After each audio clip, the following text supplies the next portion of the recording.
why you need to stop protesting and start praying to the government. Who is the government? The government is God. God is government. God is the creator of all things. Government is an institution that is all about power and authority, and government is in charge of everything. Your government has authority and power over you. As long as you are in the territory of a government, that means you are under obligation to obey the rules of that government. One thing your government hates the most is protest. And what does protest mean? Protest means to complain. One thing God hates the most, that is as government, God hates God. Just as your government, when I say your government, I'm talking about the government in your country, hates protest so much, but they will never say it out to you.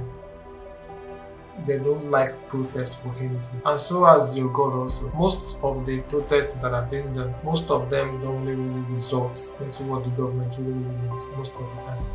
Same thing happens when you complain and nothing is being done. Why? Because the way you talk to your government is different from the way you talk to your spouse, to your family, or to yourself. Every government wants its people to trust them, to trust their policies, to trust their ideas. The earthly government is failing. That is why you need a new government, which is the government of God. That is God, who is your government.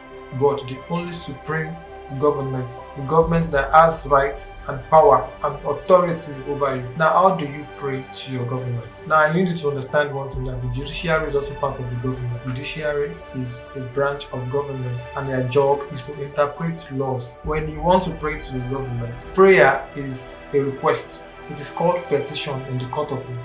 And you have to have a counsel and to present your petitions, that is your prayer, to the judge. When the judge checks the list of the prayers and also align them with the law, then the judge answers the prayer and approves it, and then something is being done immediately. Now, let's go back to how you're going to do that. One interesting fact is the Son, which is Jesus, is the judiciary. He is the judiciary. Just like I said, God is the government. He has the executive, he has the legislation, he also has the judiciary. But right now, I'm talking about the judiciary today. The judiciary is the Son, and the Son is God. That is why we do say that Jesus is God, which means Jesus is government. One interesting fact about the supreme government is this: the person that is standing for you, which is Jesus, is your counsel. He is the one that is going to present your case to the judge. Another interesting fact is this: Jesus himself is the judge, and he's going to check your prayers, your petition, accordingly to the law.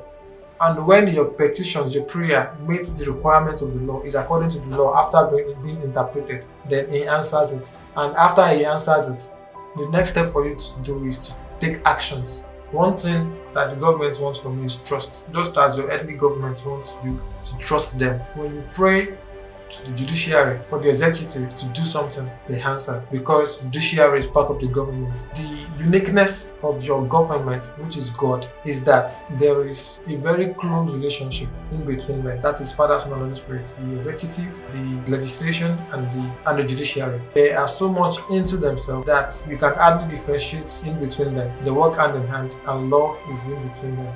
That is why we do say that God is love, which means government is love. By design, your government is to love you. Your government is to love you. You are its people. The government is to love you. When your government is not loving you, then you have to change government. That is why you need to change government to the supreme government, which is the government of God.